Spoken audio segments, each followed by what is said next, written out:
Okay, so this is the brand new version of PowerPoint that I guess I have downloaded. It's the first one I've recorded since I got it. And look, I'm in the picture. So now you not only get to hear my voice, you get to see me. Okay, enough of this. I don't know if that'll make it better or worse. I guess you can always put a little piece of paper over the bottom right of the screen and it just won't be any worse than it normally is. But here we go. So this is going to be a little bit lengthy. I'm going to try to get all through all of World War One. A lot of these are just images, things that I think make sense to stop and look at, like that picture that you're looking at right now. You know, that's a different sense. And already you can see how this war changed how a lot of people felt about war. This idea that it's this noble, brave, exciting event that you prove your manhood, and people through the wonders of film and photographs are able to see what this really means. And there's nothing terribly glorious or wonderful or manhood proving about what you're seeing here.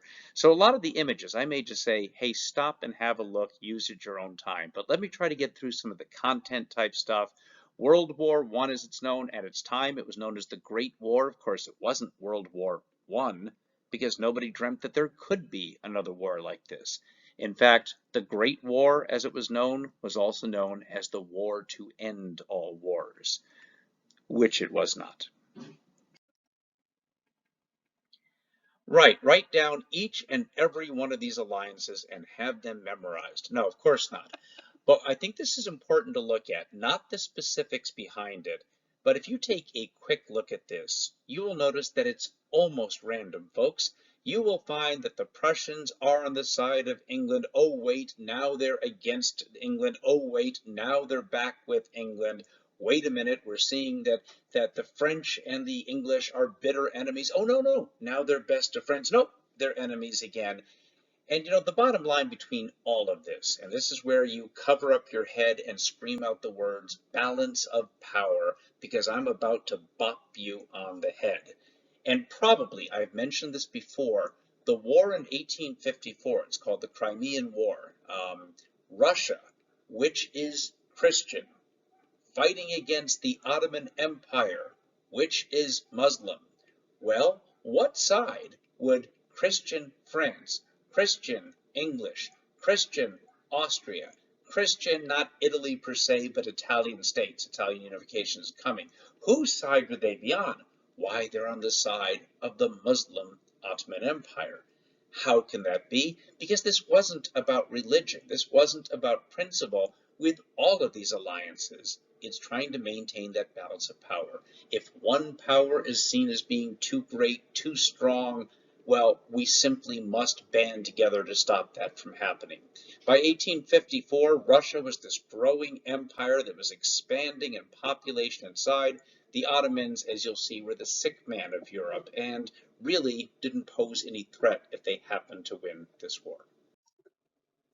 These are the major world players at this point. You'll notice that China is missing by this point. China has undergone a revolution in 1911, 1912. It is attempting to push out Western influence. But as you know, China, never formally colonized per se by Westerners, is being controlled by Westerners. The entire continent of Africa is under foreign control, with a couple of little states as an exception. So these are the main ones. I'm going to put more detail on here. If you want to stop for a second and take a look, that's fine, but I won't talk an awful lot about any of them. This is what Europe looks like before World War I. Important to mention that there is a German Empire, there is an Austrian Empire, excuse me, an Austria-Hungarian Empire, an Ottoman Empire, a Russian Empire. You know, 4 years later, none of those really exist anymore. This is quite a change. This would be a bad time to be taking a geography test, that's for sure. The Brits, of course, are the dominant power, or they sort of think they are. Quite honestly, by the turn of the century, the United States had economically and industrially passed England. Really, Germany had as well. But what the British still had was their empire. And that's really key. And the British intended to keep that empire. Because if England were to lose its holdings in Africa, lose India, it would not be England anymore. And you see this today. Great Britain is still an influential country historically, the language used, etc.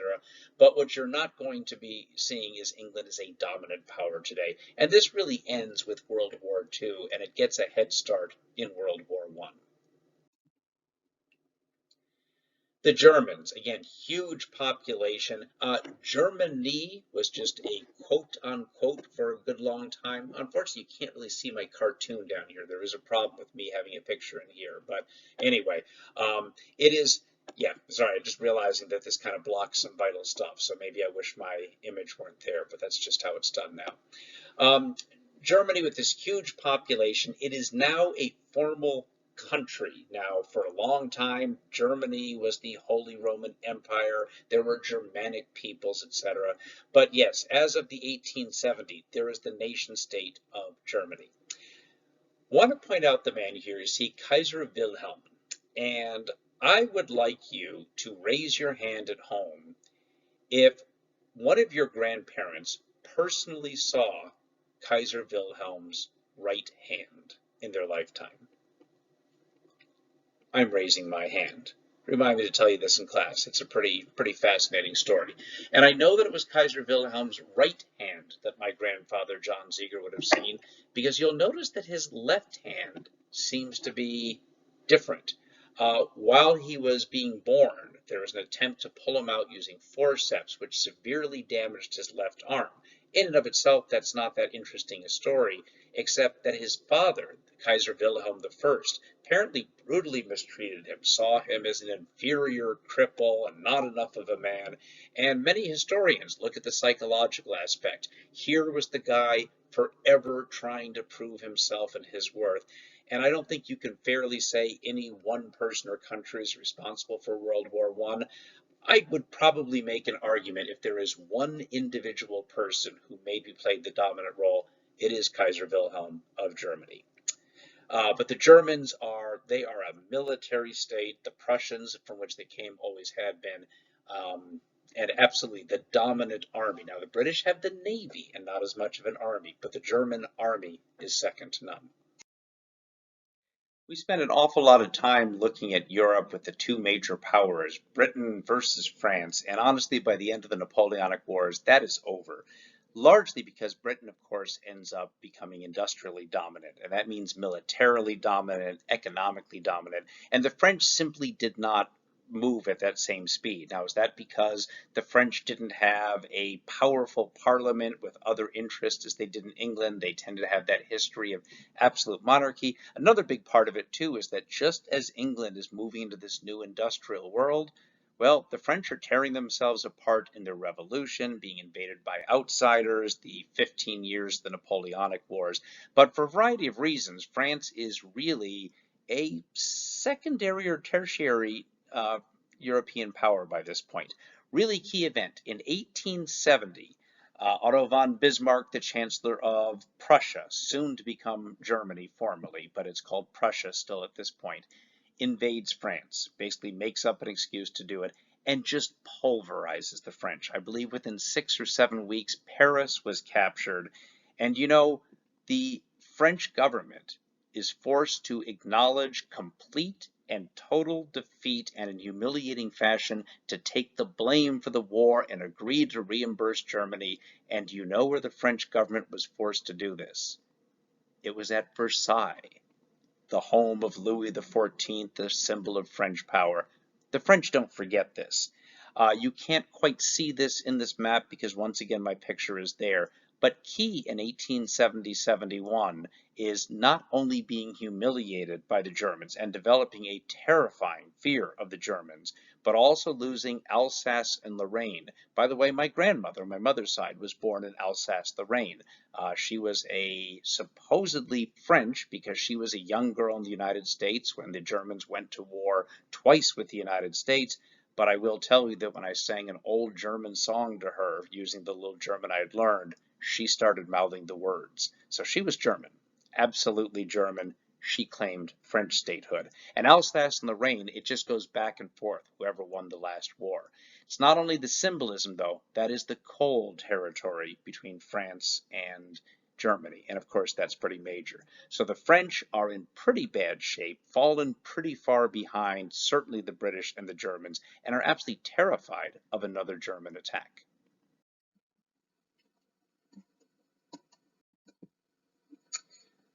The Russians. Now, the Russians had traditionally been a couple of centuries behind the rest of Western Europe. Of course, Russia is largely, the land is in Asia, but the population center, Moscow, St. Petersburg, etc., that's all in Europe per se. And they saw themselves as a distinct form of a European population.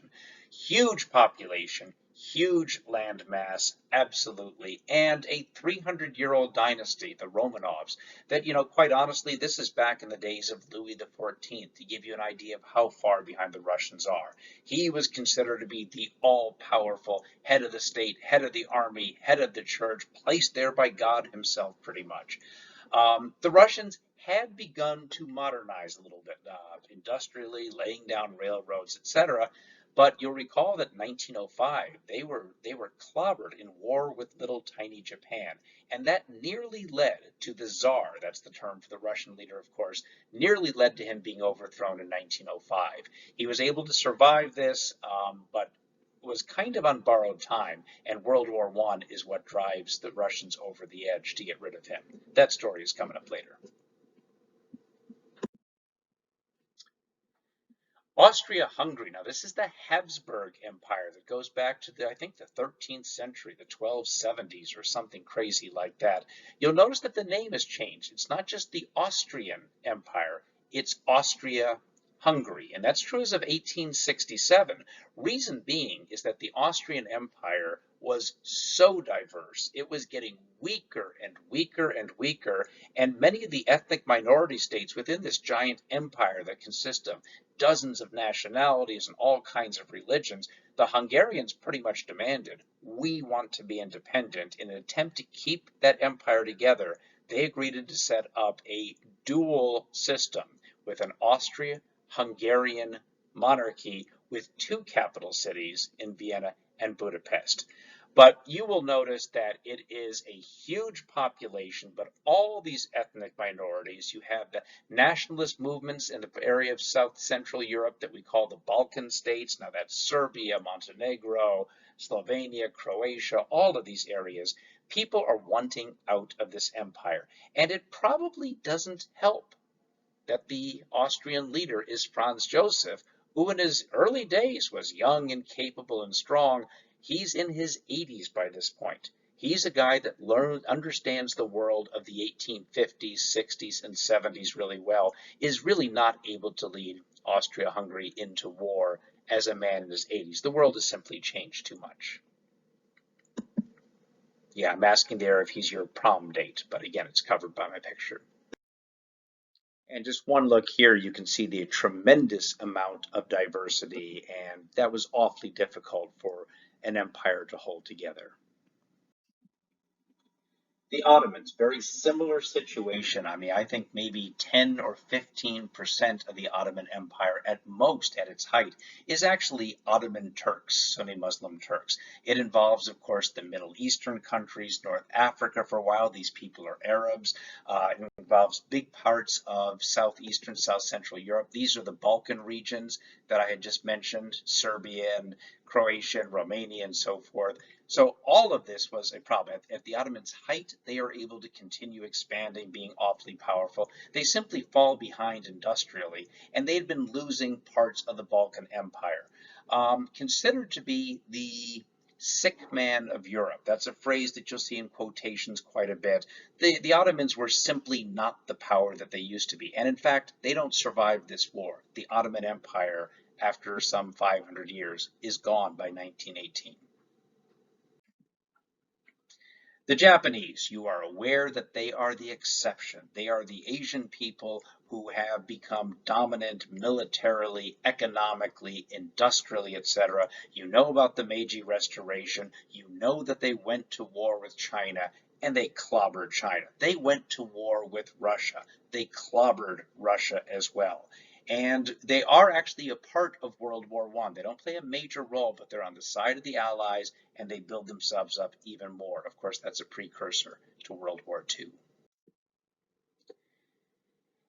And then the United States, which is the growing power. You know, the example I like to use is that at this point, the United States was LeBron James at the age of 15.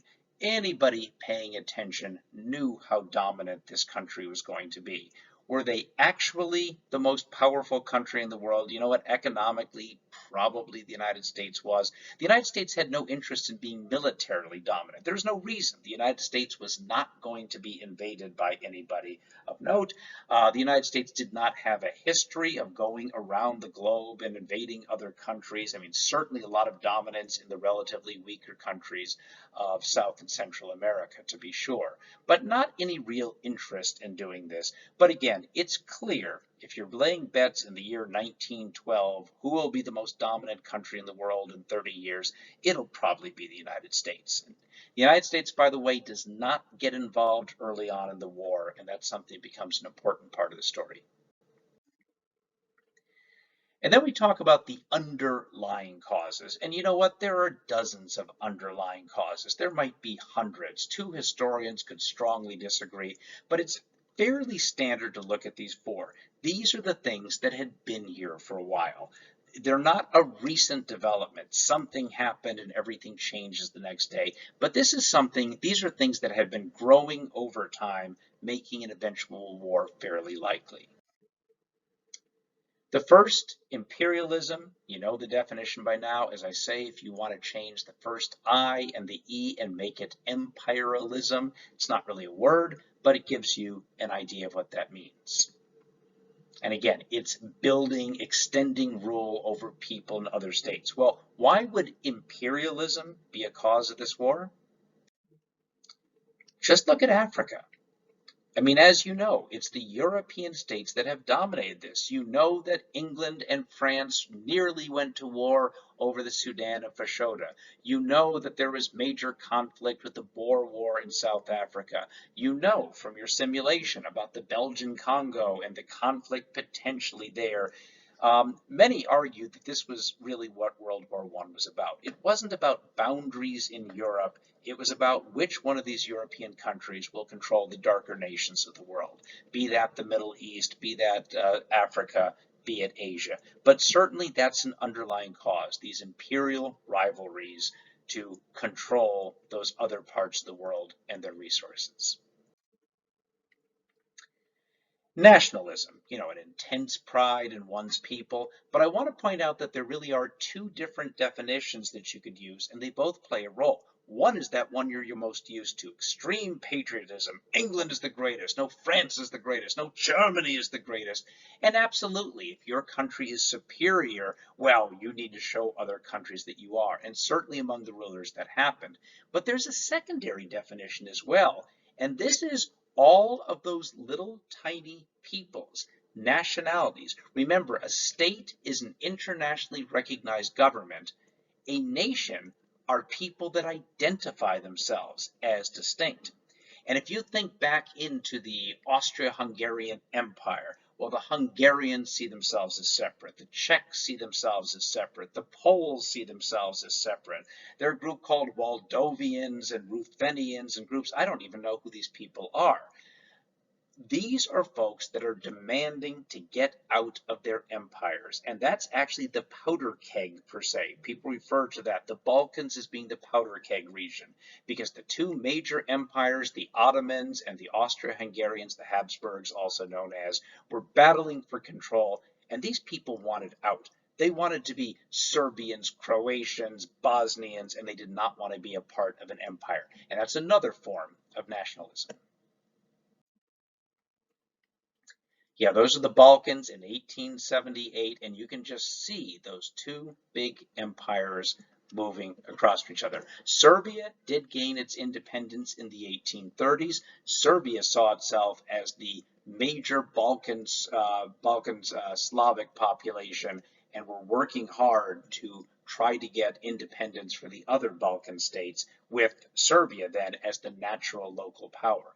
And the Russians, of course, up above, the major power, They are also speakers of a Slavic language, and the Russians saw themselves as the dominant Slavic people that would ideally control all of this area. Militarism, the mere fact that countries were building up their militaries. You invest a ton of money and resources in your military. Seems kind of strange not to use it, number one. Number two, from the perspective of many military commanders, they were looking at the German army, the British Navy. They were seeing technology and weapons like they'd never seen. There was a sense of invincibility. With an army like ours that we've spent so much money on, no one could defeat us. Problem is, everybody else was building up their weapons and their army and their military like this as well. Dreadnoughts, by the way, are major battleships. You'll see the advantage that the British had, especially when you add this to the French and the USA, who all become allies at one point. The number of parentheses, by the way, are the ones built during the war. So the British began with a fairly major battleship advantage, and it increases dramatically during the war.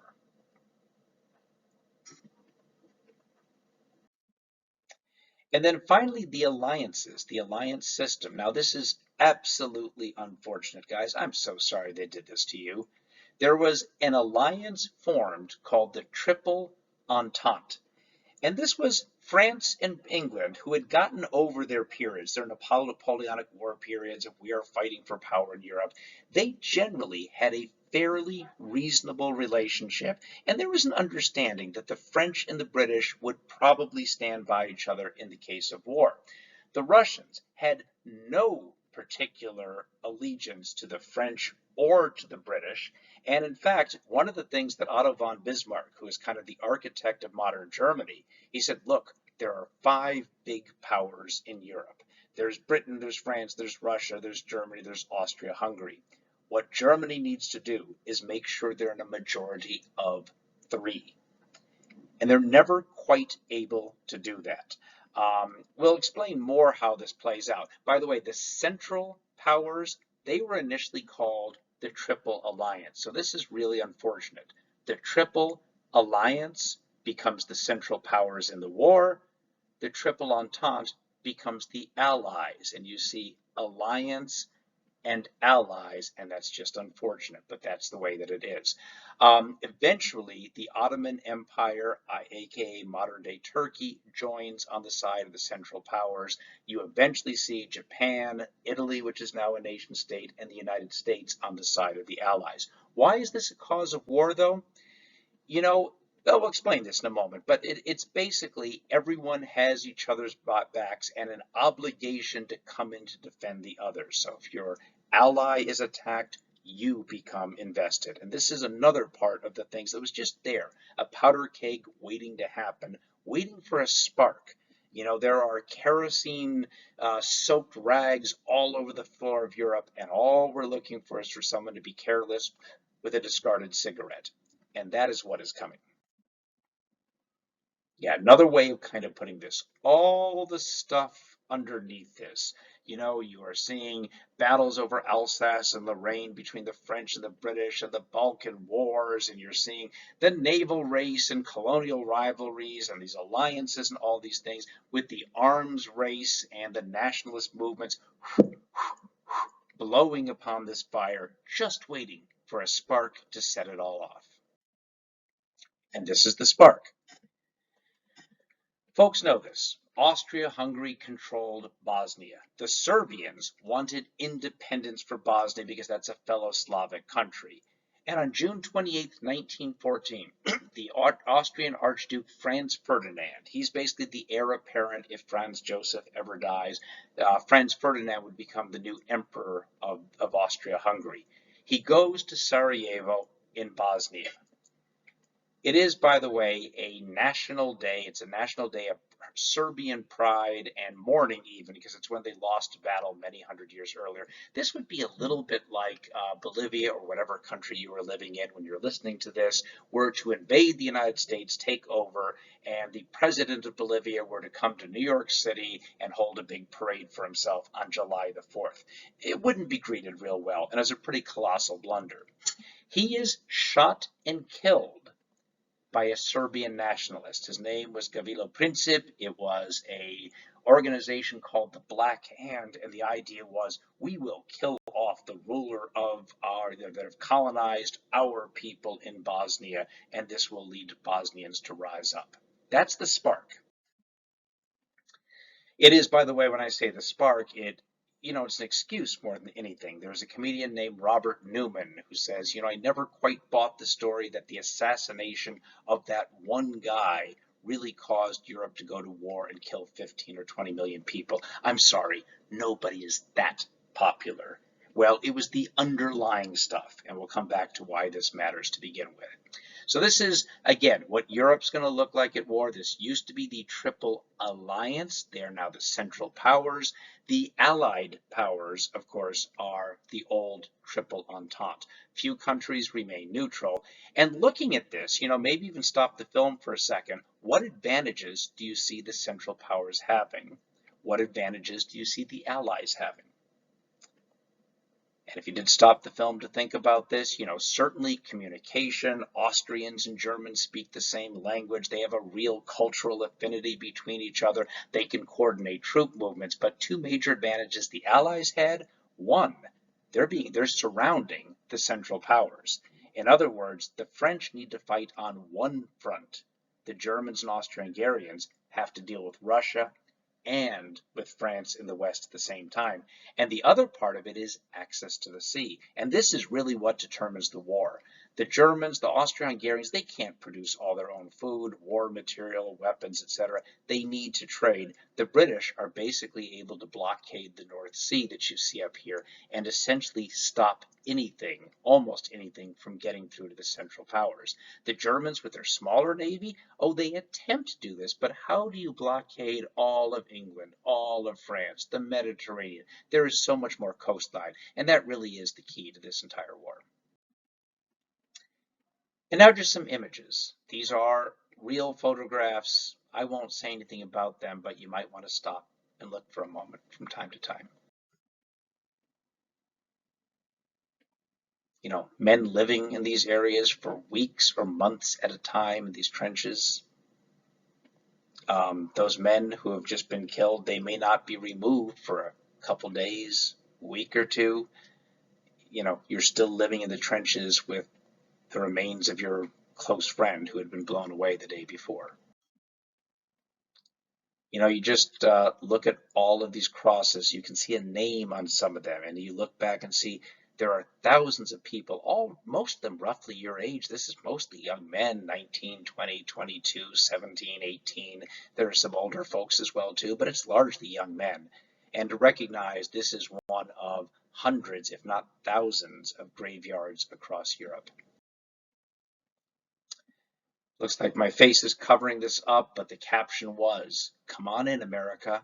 The blood is fine." Now, this is a little bit of an American colloquialism to say, "Oh, the water's fine. Come swimming." So here is death swimming in a ocean of blood, gripping three lovely women who are actually the French and the British and the Russians. That's what they represent, inviting America to come on in and join it as well. And the United States eventually does. Again, the type of destruction, yes, Napoleon's armies were vicious, they destroyed towns, but the explosive power by this point is just dominant. Hotel in Verdun before the war, boom. Town called Esne, just gone. Probably, I think this is the largest of the World War I cemeteries. I know my dad toured them at one point, the Argonne Cemetery in eastern France. But again, look at all those tens of thousands of crosses where young men who had hopes, they had dreams, they were in love, they were fathers, they were someday hoping to marry their sweetheart, they were sons, they were, just gone and wiped out so many people. And again, there are dozens, hundreds of these cemeteries across Europe to this day. Yeah, look at the overall numbers. We'll look at them toward the end again, but we are talking about 15 million dead in this 4-year period. Now, World War II, which is coming up 25 years later, you probably multiply that times 4.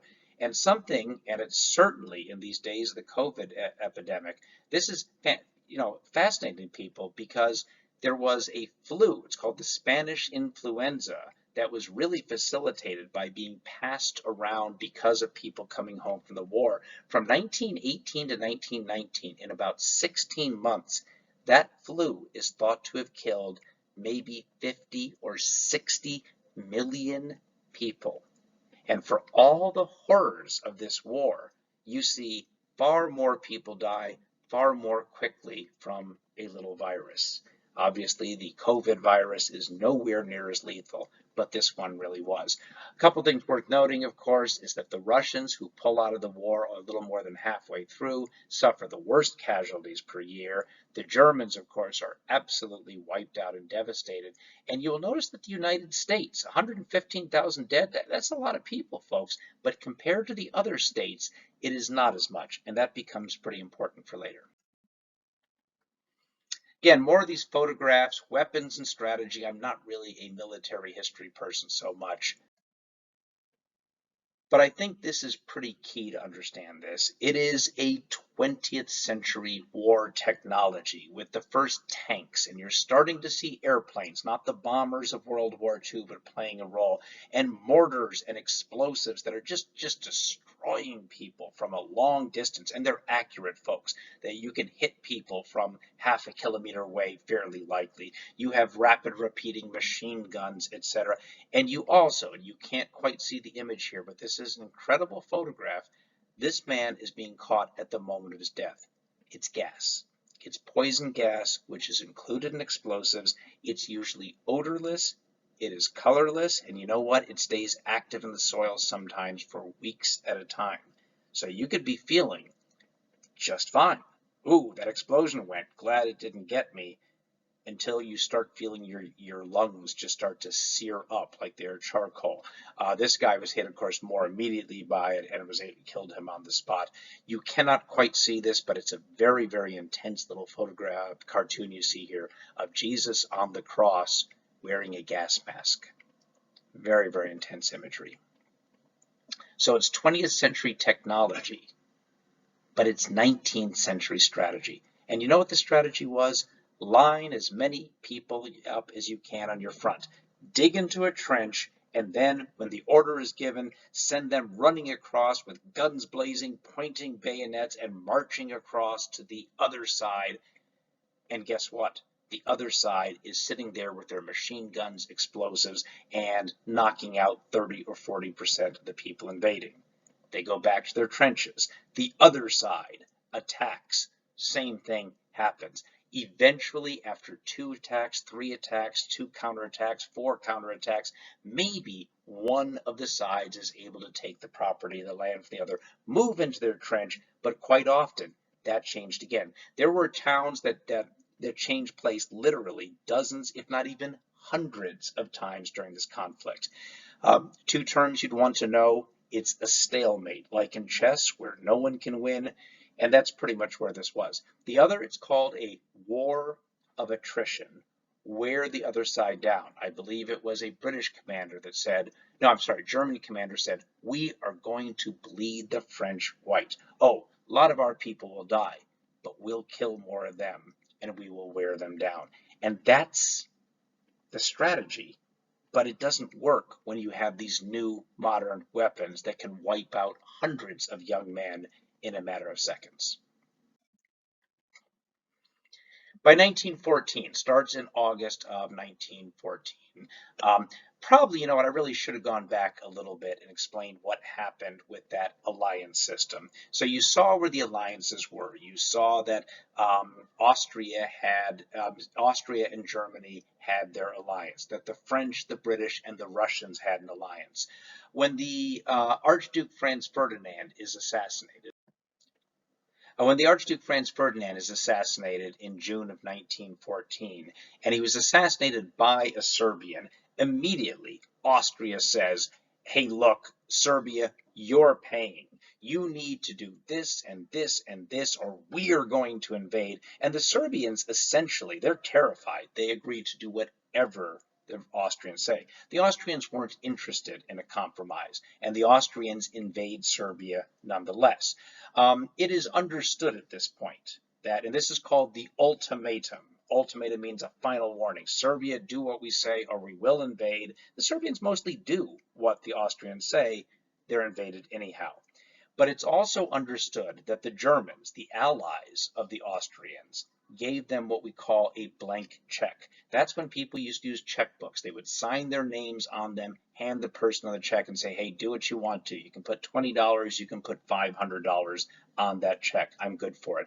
And in essence, the Germans, who were also looking for war, they said, go ahead, we've got you. If Russia, who has an alliance with the Serbs, comes in, don't worry, we will declare war on Russia. So Serbia is invaded by Russia, by Austria. Immediately, Russia comes in, declares war on Austria. The Germans have an alliance with the Austrians. They enter the war. The French and the British have their alliance with the Russians, who have now had war declared on them by the Austro-Hungarians and by the Germans. In other words, that's how that alliance system brings it to this. The Germans initially, they are really, really concerned about that, about their ability to fight a two-front war. So what the Germans end up doing, it's called the Schlieffen Plan. Schlieffen was a German general. And here's the deal. Remember back in 1870s when the Germans marched through France, they captured France within 6 weeks, and boom, we're going to do this. We are going to focus entirely on that Western Front. We're going to bring the German battalions in, and the French will collapse just like they did 40 years earlier.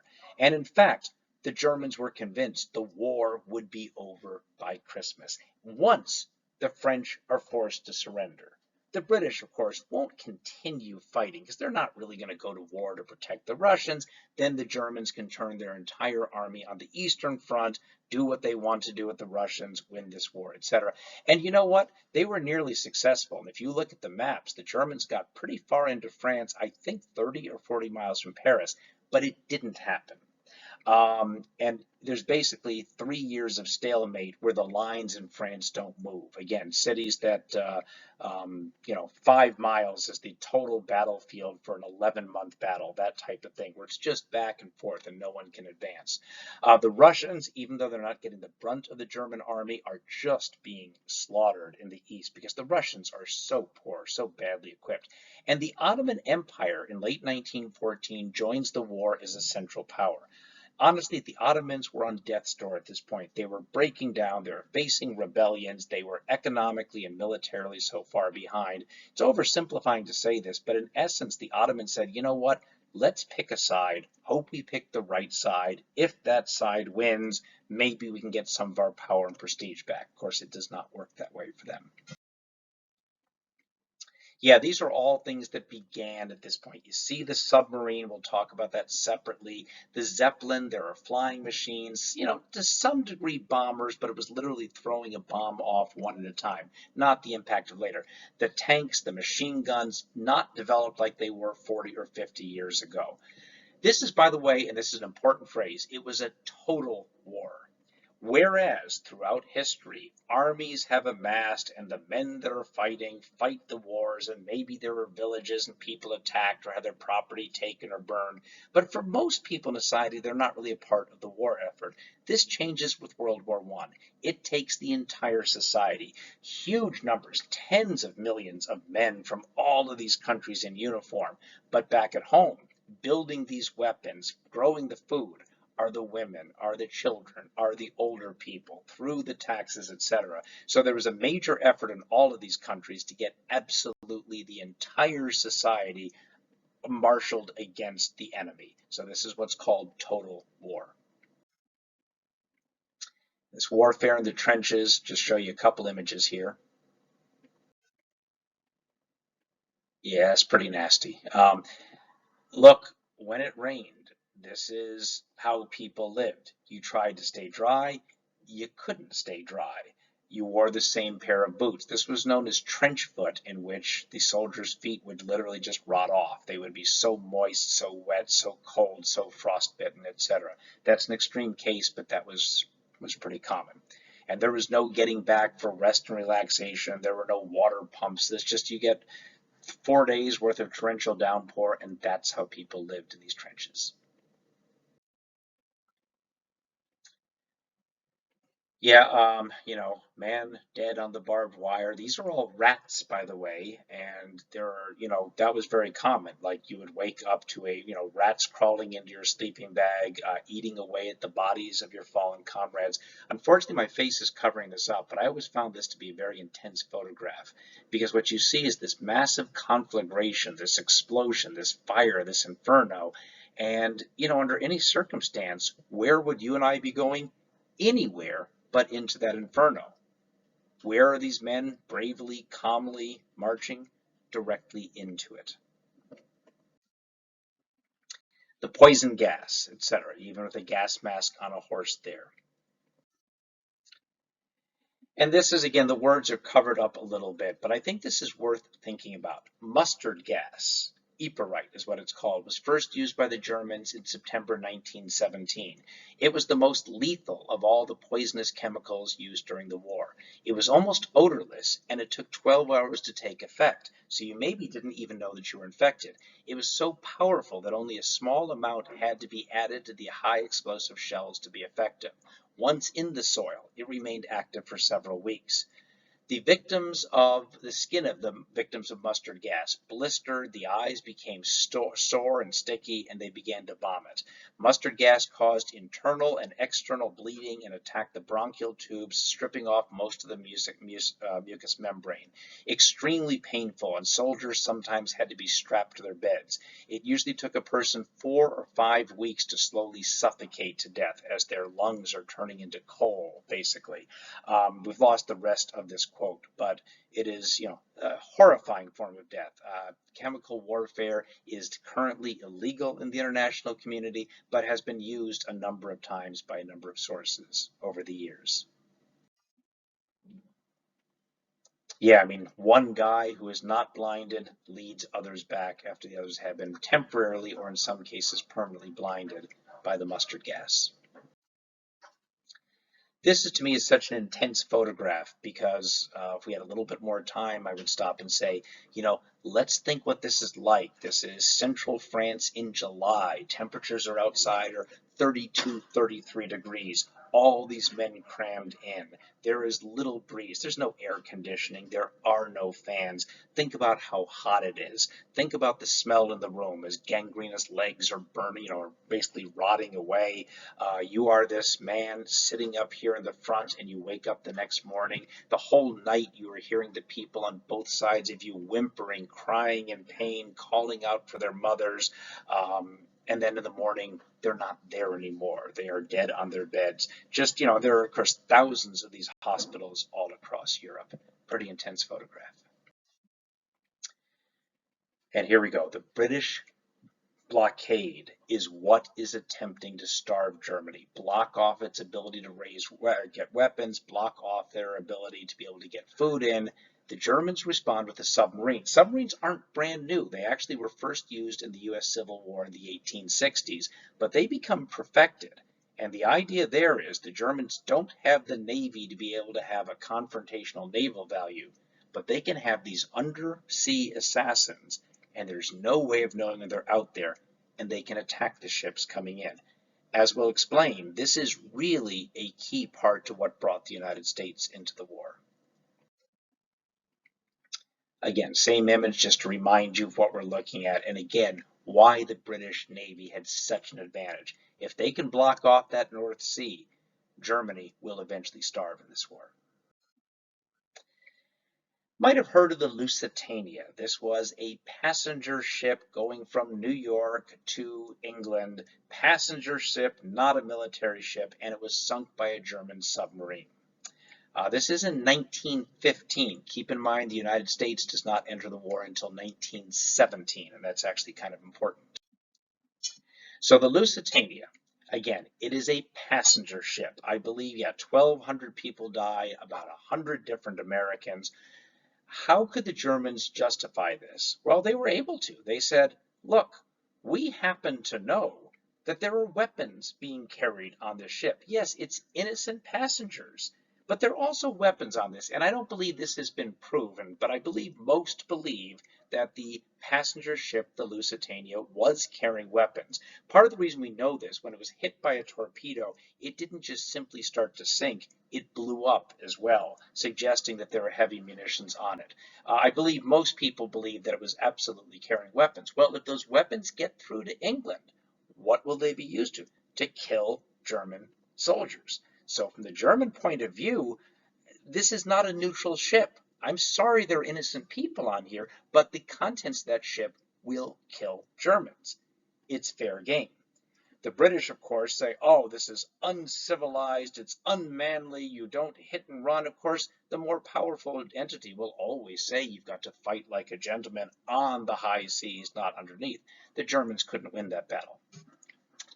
Very important that this was not, and I want you to repeat that to yourself, not the immediate cause of U.S. entry into the war. I think if you talk to somebody that barely remembers their high school history, say, oh, World War I was caused when this Archduke guy was shot and killed. Well, you understand that that's just like the excuse, the immediate cause. But this was a war that was coming somehow, some way, whether he's shot or not.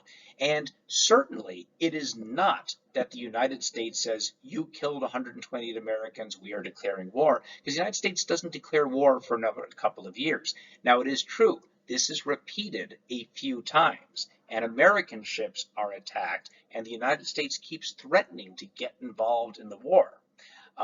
It's actually in February of 1917, 2 years later, where the Germans say, that's it, any ship on the Atlantic, we have the right to sink. It doesn't matter if it's a neutral country, if it's an ally, if it's a passenger ship, end of story. And that really does lead the United States into the war itself. But the Lusitania is just an infamous example of the type of thing that brought the United States in. Again, the strategies. The Germans want to win the land war. The Schlieffen Plan, defeat France quickly, move toward Russia, come up with a negotiation with the British. The British, they are all about control of the sea. Blockade, blockade, blockade. And they know that if the Central Powers can't get food or supplies in, they will starve. And in fact, we know this. We know that the average German civilian, listen to this, the average German civilian during World War I lost about 15% of their body weight. Germans were starving, in some cases even to death, through this British blockade. Some have even questioned, is this, I guess I could have just read this to you, 15 to 20%, it says the bottom, but is this a war crime? I can lead this up if you want to read this, but the bottom line is that even British post-war statistics suggested that hunger, that malnutrition probably led millions of Germans to actually die as a result of this. That's independent of people dying with explosives and guns and so forth. So again, from the German perspective, look, you can say that the blockades aren't violent. They are violent. They are killing us. And if we don't do something about these blockades, we will lose and Germans will die by the hundreds of thousands, maybe the millions. Therefore, these submarines that we use, they are completely valid forms of warfare. This is the so-called Western Front. This is the Schlieffen Plan attempt in 1914. And again, you'll notice they do take over a lot of France. They do in a second march, at least by September, the Germans get fairly close to Paris, but they never make it. And along this second line here, you see that's the December 29th line. Remember, the war will be over by Christmas. It wasn't. And that line simply stays there for the next 3 years or so. Barely moves at all. Neither side can break through. By 1915, complete stalemate on the Western Front. The Armenian Genocide, which we'll talk about in a moment. I don't know, you could very possibly call, I think, the Congolese the first horrible genocide. You could talk about the Germans with the Herero people in what is today Namibia in sub-Saharan Africa, and this is another flat-out genocide that happens prior to the Holocaust that is more well known. Poison gas is used, etc., etc. The Russians are just being pulverized. They are sending men into battle against German machine guns without even having rifles, without even having boots, without even having shoes in the Russian. Russia is just simply not industrially developed. They can't fight a war like this. Yeah, this is pretty brutal, and some of the photographs coming are pretty awful. Um, Armenians, remember that the Ottoman Empire contains a lot of different peoples, a lot of languages, a lot of different, religious groups. Armenians are a mostly Christian minority. They're also Muslim Armenians as well. And for reasons I don't really know a lot about, Armenians tended to be a pretty cohesive union of themselves. They tend to educate themselves well. They were probably, on the whole, economically better off than the typical Ottoman Turk or other groups. In other words, they were something of an educational and business elite. Now, for the most part, the Ottoman Empire has a long history of tolerance. You can be Christian, you can be Jewish, you can be whatever you want to, as long as you pay your taxes. But as the Ottoman Empire starts to decline in the 18th century and the 19th century, the fangs come out. What's causing this? It's the unloyal minorities. And you saw in the 1890s massacres of people. Well, the war breaks out, and there's a fundamental sense that these Armenians are not loyal, and the orders come out pretty clearly. They will be moved out of the city. They'll be put into concentration camps, and there are so many documented cases of this, murdered by the hundreds of thousands, a million and a half, 1.2 million, 900,000. Nobody knows.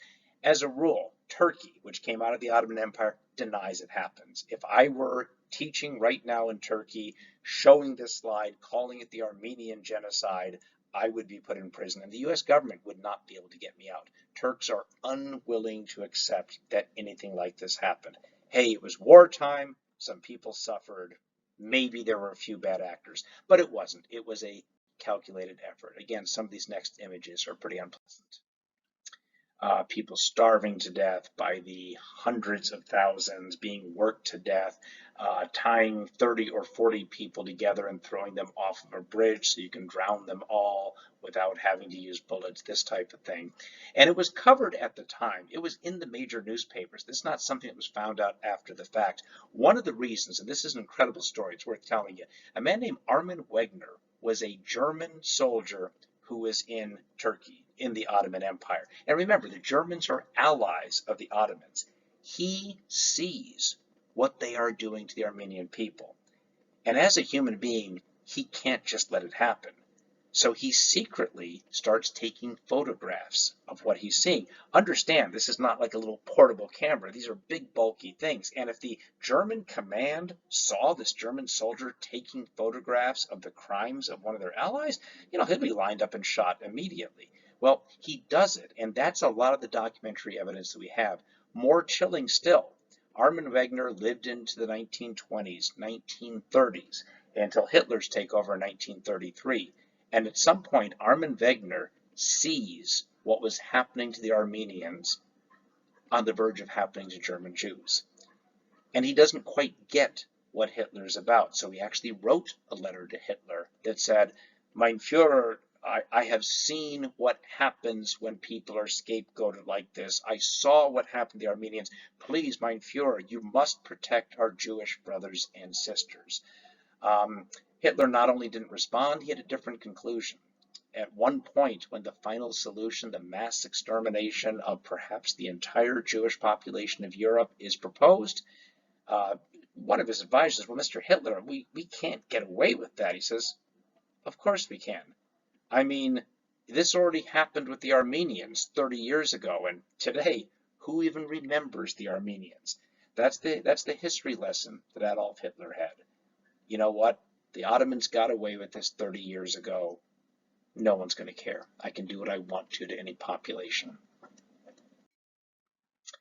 By 1916, a couple of major battles. I'll cover them a little bit. Sort of interesting, the Easter Rebellion in Ireland. Remember that Ireland for 700 years been controlled by England. They were sick of them. You remember Roger Casement, the Casement report to Parliament about the Congo? He was also an Irish nationalist, and I might have mentioned that he actually was a part of trying to help the Germans invade Ireland, which would get a rebellion going in Ireland, Irish independence, and the Germans, of course, would be freed up because the British would have to put this down. Casement is captured, he's tried, found guilty, and he's hanged, I think, in 1919. The Arab Revolt, we'll talk about this later, but this is very calculated.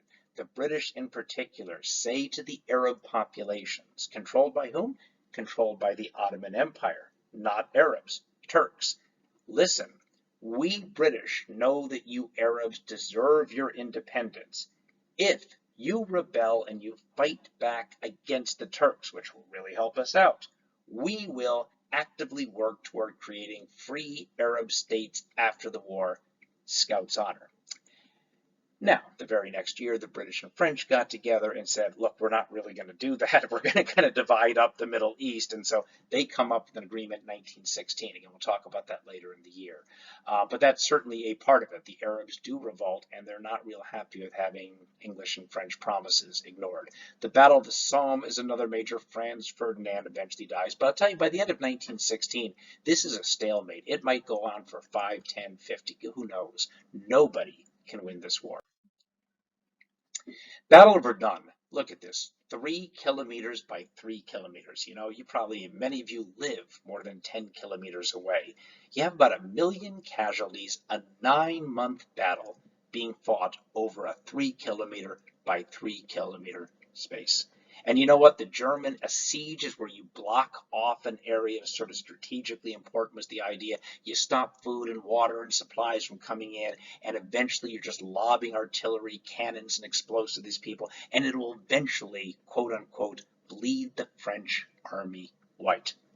It's never successful. It ends in a stalemate. But this is what it does. It just pulverizes this old castle and the people around it.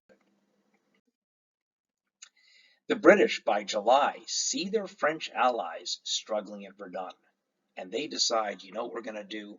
We are going to launch the queen mother of all attacks along the Somme River in France, and this is going to be the breakthrough. This is not going to be a come across, try to take over a trench. We are just going to bulldoze the Germans. And the idea is this, what they do is they actually start with a week of non-stop cannon and explosive bombardment. And the Germans are in their trenches, and it's just, you can hear it across the English Channel, this non-stop, week-long explode, and the idea will be the German troops will be so completely pulverized by this point. After a week of bombardment, we send 100,000 British soldiers across the no man's land, and the Germans can't do anything about it. You know what? The Germans were mostly okay in their trenches. And after a week of bombardment, when the British soldiers start shifting in and running across the no man's land, the Germans pull out their machine guns, kill 20,000 British on that first day. This goes on for 4 months. Again, 1 million die or seriously wounded. And what did the Allies pick up? 12 kilometers. That's modern warfare. That's that old 19th century strategy with, dang, that 20th century weaponry. Again, some of the images of the Somme. I'm actually going to read you Philip Gibbs' account of it because it's so dramatic. Yeah, unfortunately, you can't quite see at the bottom, but I almost have it memorized. Philip Gibbs was a great journalist who was embedded with the troops, and the writing is just so intense. So he's describing what's happening at the Battle of the Somme. Remember, this non-stop bombardment of the German lines, waiting to weaken them.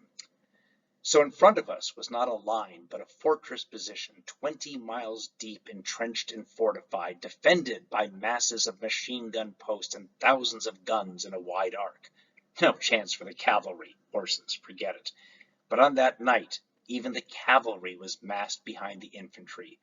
Among them were the Indian cavalry, whose dark faces were illuminated now and then for a moment when someone struck a match to light a cigarette. And yes, Indian soldiers, as part of the empire, were fighting in this God-forsaken European war, which is pretty intense to think about. Before dawn, there was a great silence. We spoke to each other in whispers, if we spoke at all. And then suddenly our guns opened up in a barrage of fire of colossal intensity. Never before, and I think never even since, not even in the Second World War, had so many guns been massed behind any battlefront. It was a rolling thunder of shell fire, and the earth vomited flame, and the sky was alight with bursting shells. It seemed as though nothing could live, not even an ant, under that stupendous artillery storm. But the Germans in their deep dugouts, they lived. And when waves of our men went over, they were met by deadly machine gun and mortar fire.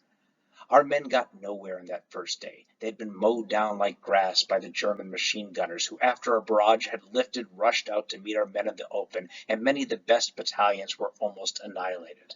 Our casualties were terrible. Can't quite read this at the bottom, but a German doctor that was taken prisoner near La Boisselle, he stayed behind to work with a lot of the British boys who had been killed or wounded. And that's, interesting, because you've got a German doctor. The enemy, no, he's a doctor. He's a person. He was carrying a bag. He spoke with good English. Says, this war is absolutely serving no purpose. It's a war against religion, against civilization, and God, I hate it. But the Somme was just an attempt to throw a mass of human beings into this cauldron to win, and it gained nothing. Nothing. This, for me, is the World War I photograph. The single soldier, the gray skies. I don't know. I don't actually know the story behind this. Perhaps that soldier was just caught walking and there was a cross.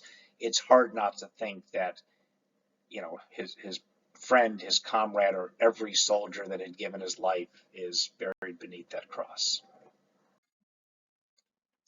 By 1917, this is the key. Germany had been so destroyed by this massive, massive blockade that Germans were starting to starve to death. They were running out of weapons. They were running out of clothing. And in a desperate attempt, the Germans announced, we will sink any ship with a submarine on the Atlantic. Now, you might say, wait a minute. You attack another American ship, don't you understand that the United States will join the war? The Germans understood this. They were desperate because the Americans were supplying weapons, foods, etc. for the Allies. And if the United States was dragged into this war, it would probably take the United States, the Germans thought, 6, 7, 8, 10, 12 months to be really able to fight. Maybe in that time, the Germans can launch a couple of attacks, take over, and be able to get a better negotiated settlement. The Tsar is overthrown in Russia. That's a separate chapter in your book, and we're going to come back to that later, but that's pretty important, the end of the Romanov dynasty. The United States does declare war in April, but they don't start fighting for about 8-10 months as expected. The Balfour Declaration, deal with that in a separate unit, but basically called for a state of Israel to exist. And then a second revolution in Russia. This is the Bolshevik or Communist Revolution. All this happens in 1917. By the way, the Bolsheviks pull the Russians out of the war, and that is a lifeline for the Germans. So the United States, from the very beginning, declared neutrality. U.S. President Wilson said, Americans in this horrible war are neutral in thought as well as deed. It's not only that we're not going to send soldiers to get involved. You know what? We think everybody's wrong, and we're not even going to take sides. And there are reasons for this. The United States, remember the Monroe Doctrine? Hey, any European country, you come over to the Americas, we'll fight to keep you out, but we stay out of European affairs. There was also an understanding that, it's easy enough to blame the Germans for this war. The Russians deserved the blame. The British deserved it. The French deserved it. There really wasn't a clear right side. And there are so many hyphenated Americans. Now, my grandfather came over from Germany in 1913, And boy, as a 15-year-old, it's pretty likely that if he doesn't come over at this point, he doesn't survive. And I'm not here boring you today. Go figure all of this. My grandfather despised the Kaiser. Remember, he saw the Kaiser once. He hated the man. But would he have felt really good about the United States going to war to kill Germans? He was still very German. So because there were Irish Americans and British Americans and German Americans and Russian Americans, that's a big part of it as well. Um, Woodrow Wilson, and he's right about this. There's things I don't like about Wilson, but he said, look, the worst thing that could happen is if one side destroys the others. The long-term implications. We need a peace without a victor, a negotiated peace.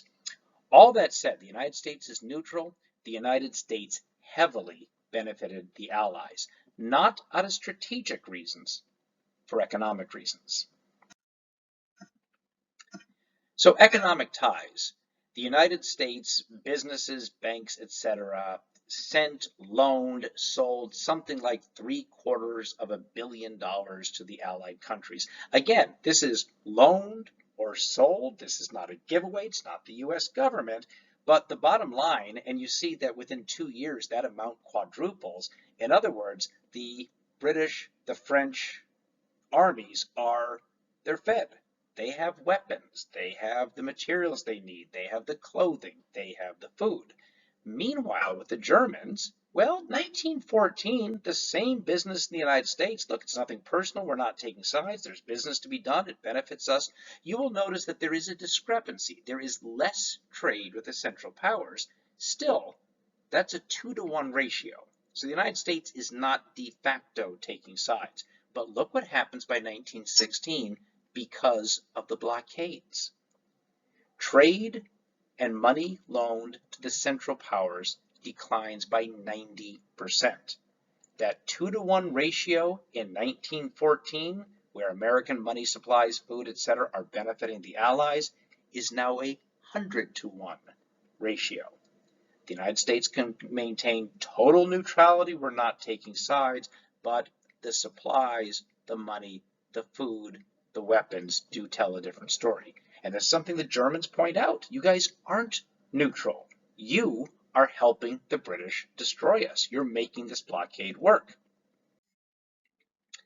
Americans do get, the economic ties, if you go back to those numbers, should the Central Powers lose? Well, maybe we lost $20 million worth of loans or, goods that we're supposed to get money back on later. But if the Allies go under, wow, you know what? That's billions of dollars worth of wealth, and there are certainly bankers and manufacturers that don't want to see this happen.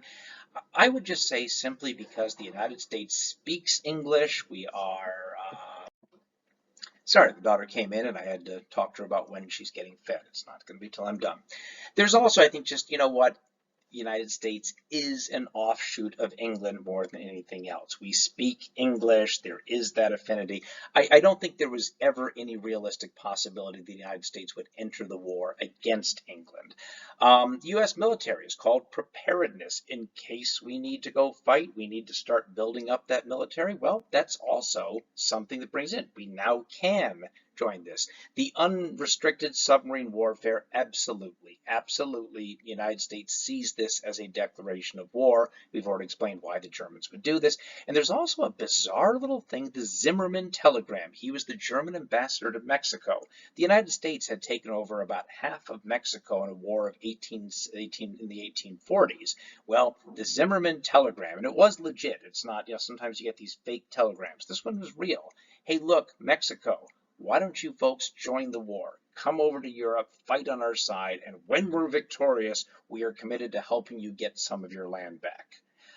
This is not anything that was ever realistic. The Mexicans were not going to go fight in Europe. The Germans would have been powerless to get the United States to give California back to the Mexicans. But when this is discovered, it is seen as German treachery. Emotionally, it pays the difference. Well, bottom line, April of 1917, the United States enters the war. Woodrow Wilson said, we are not doing it for any purpose of our own. It's to make the world safe for democracy. I take that with a bit of a grain of salt. But the United States is not really interested in being in territorial aggression. That is not the United States' purpose for coming into this war. Propaganda, so powerful. Remember, this is total war. It's one thing to say, hey, soldiers, here's your weapon, here's your job. But you need the entire population sacrificing, not eating meat. There were meatless Mondays and wheatless Wednesdays and sugar rationing and gasoline rationing and all of this stuff. And you've got to get the women who've traditionally never left their house. It's not ladylike. They need to start going out and doing this stuff while the men are there. And it's one thing just say, we're at war, everybody fight, but you got to explain why. You want to make the men look brave and strong. You want to show what those horrible Germans are. They're a bunch of guerrillas who are going to destroy these poor women. You got to hate the enemy. Yep, there we go. The noble German here, etc., etc., etc. Yeah, so all these things, everybody, the Germans are showing how brave and strong they were and how these annoying little Russians and British and so forth, these cowering animals, all kinds of stuff, information, stories about the war atrocities the others committed, sometimes true, more often than not, just kind of made up, had to keep people emotionally engaged. From the American propaganda, yeah, like any two Huns, the Germans were called Huns. And most famously, this is, of course, Uncle Sam. It was only about 10 years ago that it first occurred to me that the initials of Uncle Sam are US, just like United States. Somehow I got to be a 45-year-old American. I never made that connection. This is a wonderful piece of propaganda, though, because who does he want? Is he saying, we need soldiers? No, Uncle Sam wants you. And you can try this little thing. Look at your screen right now. Move it. And I don't care what angle you're looking at, folks. He's looking you right in the eye and pointing right at you. Very effective propaganda. There was an anarchist punk rock band called Crass in the late 70s. I think one of the great bands of all time. Strongly anti-war, strongly anti-nationalism. And I just include this next image. It's pretty gruesome, but it's pretty intense as well. And this is something, it's a real photograph from World War I with a man's almost entirely severed hand. Your country needs you. Using that imagery of the hand, your country needs you. To do what? To go to die in horrifying way for no purpose whatsoever. Fight war, not wars. That was one of their little slogans from the time.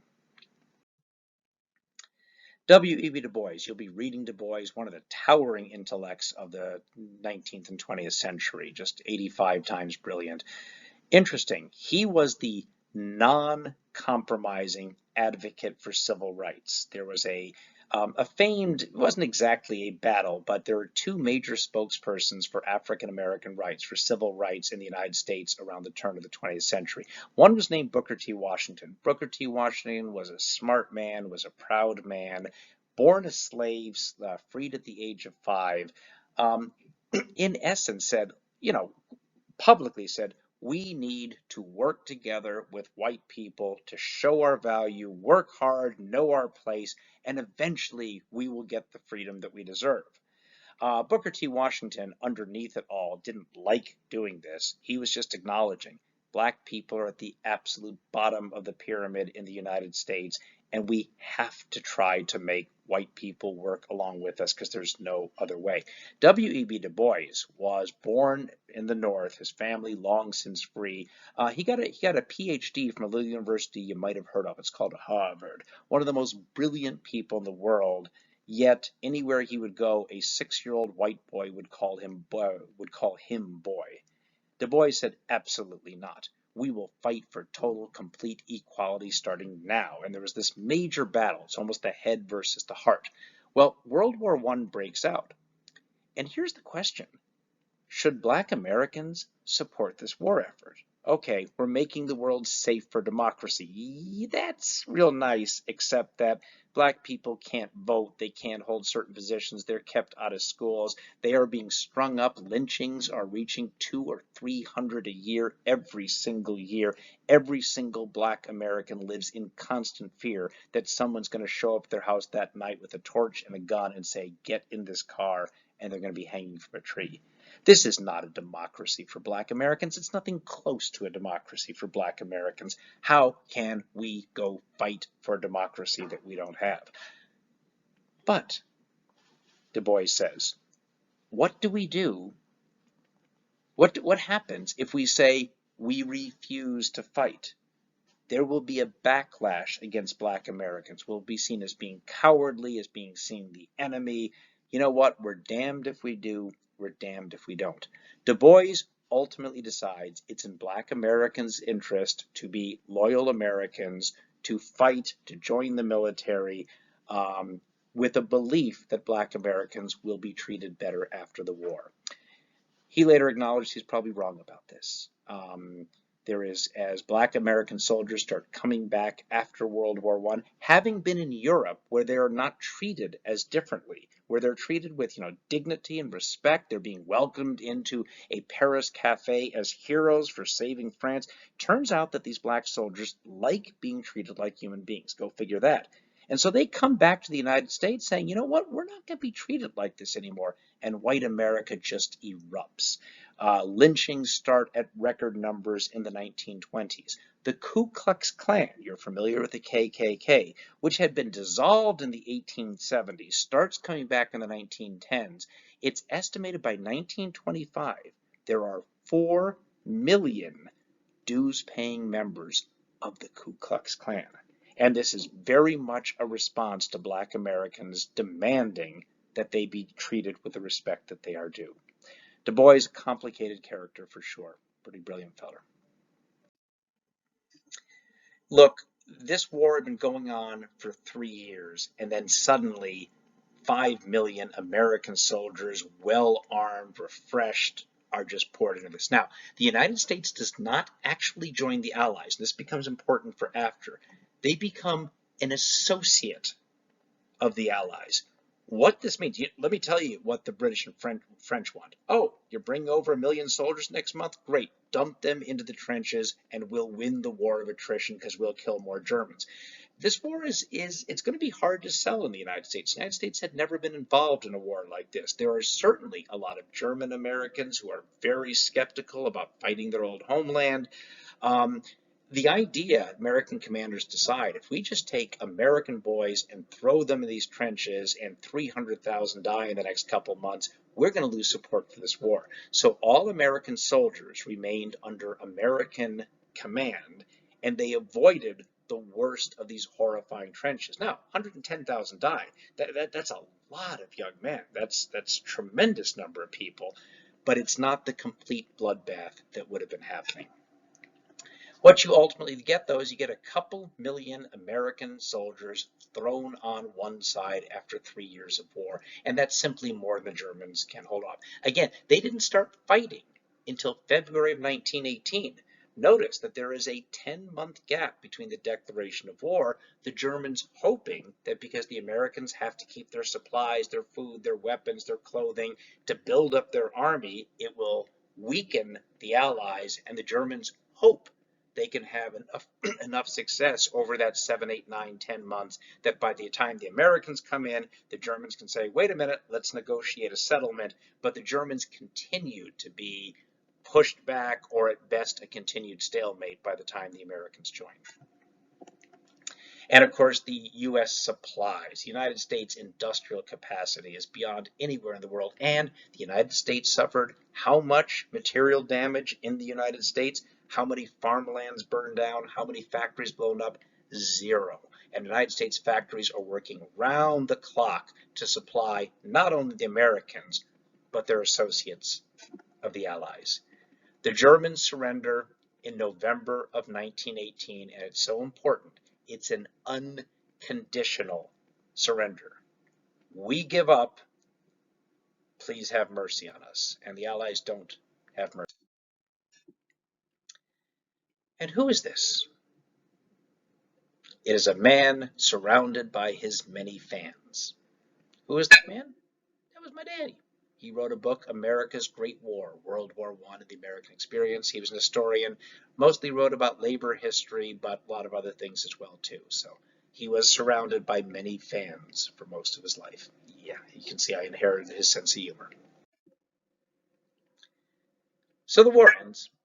November 11th, 1918, Central Powers, complete unconditional surrender, no conditions, no debate, not just completely. This is the ticker tape parade in the United States, the returning troops. And, throughout Europe, you see this. And even on the losing side, people are glad to see this over. Now, the question is, what happens after the war? Woodrow Wilson had an idea. Remember, Wilson, from the United States, never liked the idea of this turning into a one side wins the others. He wanted a peace without a victor. He was worried that if one side was punished, if one side was left weakened, that would create resentment and, yes, upset the balance of power as well. Wilson said the purpose of a peace treaty is to stop anything like this from ever happening again. His 14 points, 1 to 5, we won't go into them, but freedom of the seas and reducing of armaments, general things. Points 6 to 13 were very specific things. The border between Austria and Poland will be along this river, that type of thing, etc. Noticing that he is calling for self-determination for all the European nationalities. There needs to be a Poland, there needs to be a Serbia, there needs to be a, all these specific countries did not apply in any way to the colonies, to Asia, to Africa, etc. And the part that he thought most important was point 14, creating a League of Nations, where all the countries of Earth can come together, they can negotiate, they can try to avoid this type of violence. You know what? This is the modern day United Nations, but this was the first attempt. Yeah, here's specifically what they're about. I'm not too terribly worried about this. I do want to point out that number 5, though, is not decolonization. It is adjusting the borders with an understanding that Europeans had, a right to control those other parts of the world. Yeah, and again, this was the thing. Wilson got almost nothing that he wanted in the peace talks, but this was the one that he hung his hat on the way to avoid future war.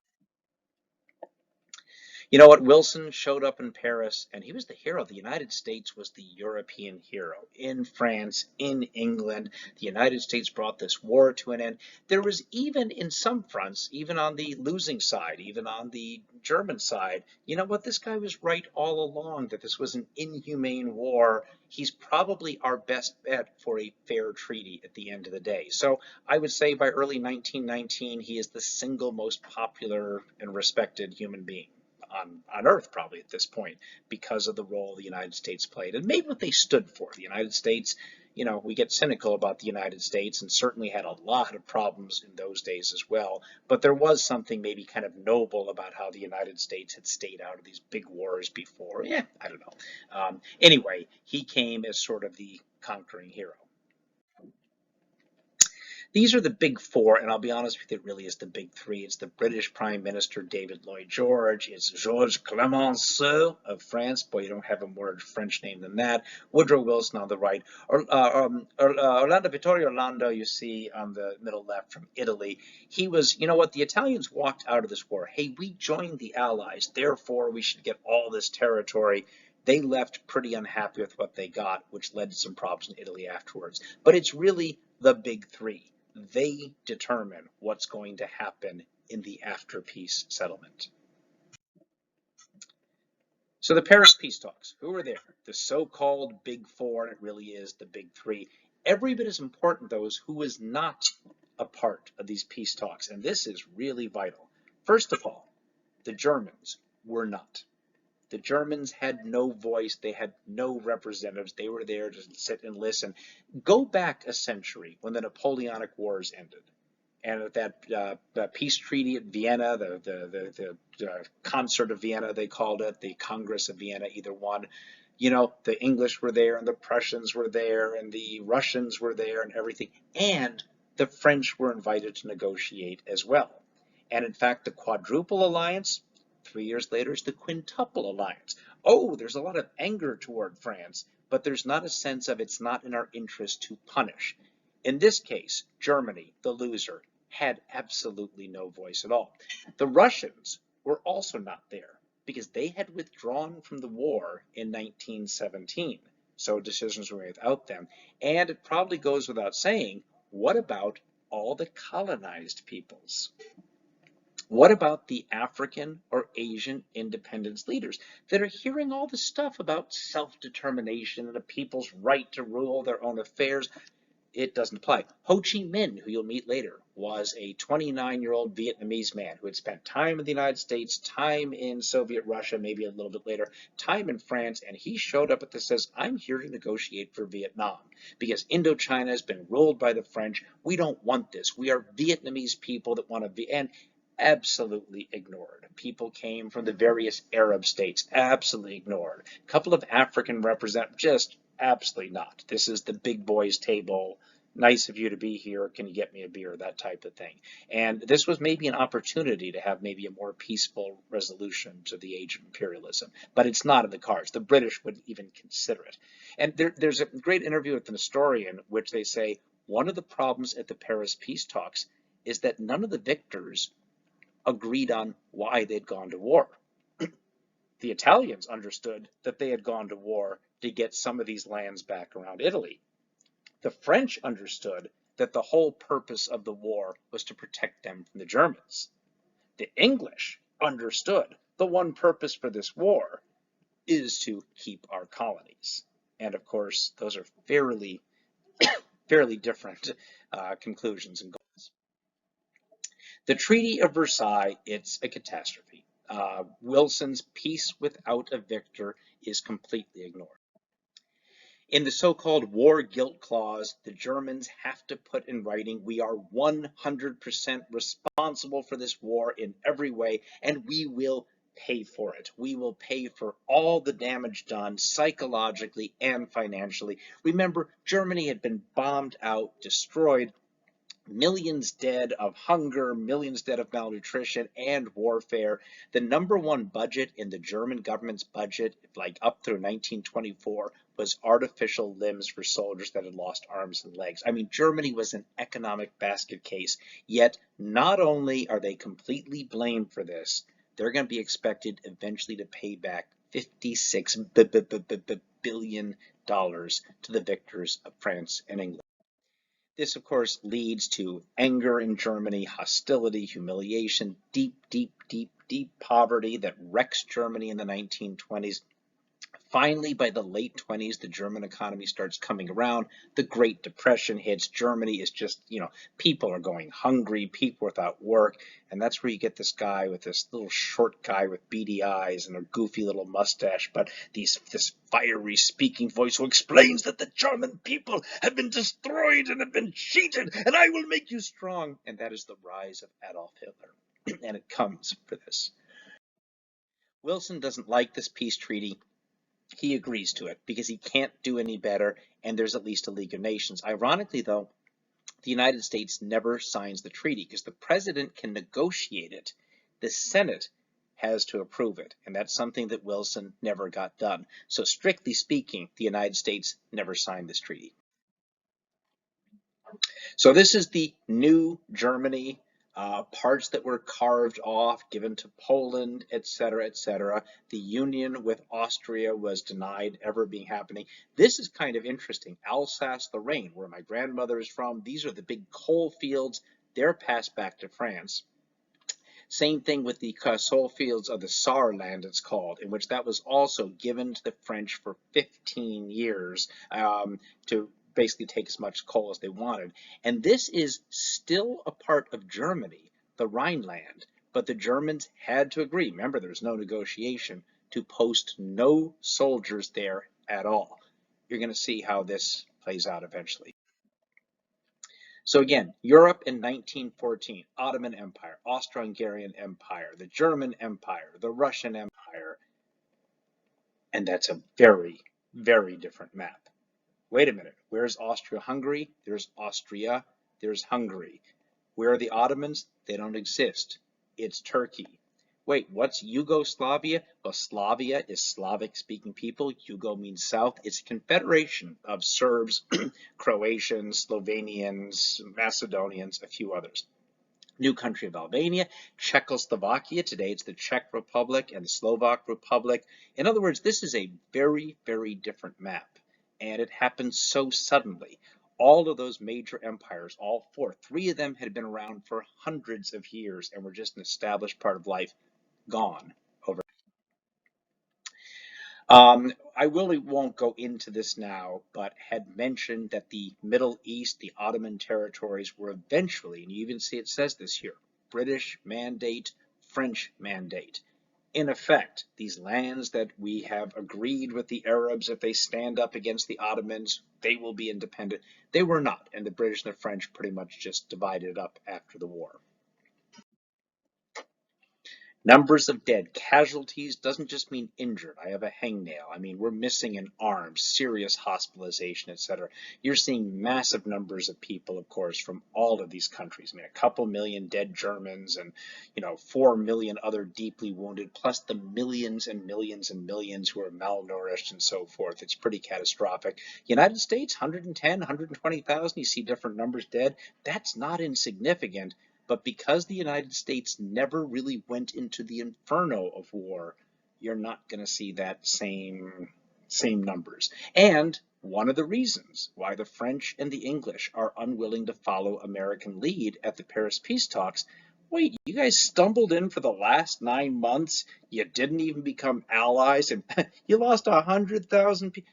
You're in no position to tell us what should happen at this point. You can stop this and look at it. I won't go through it because but Africa's starting to happen. World War I is the beginning of a move against decolonization, but I won't say anything more about this.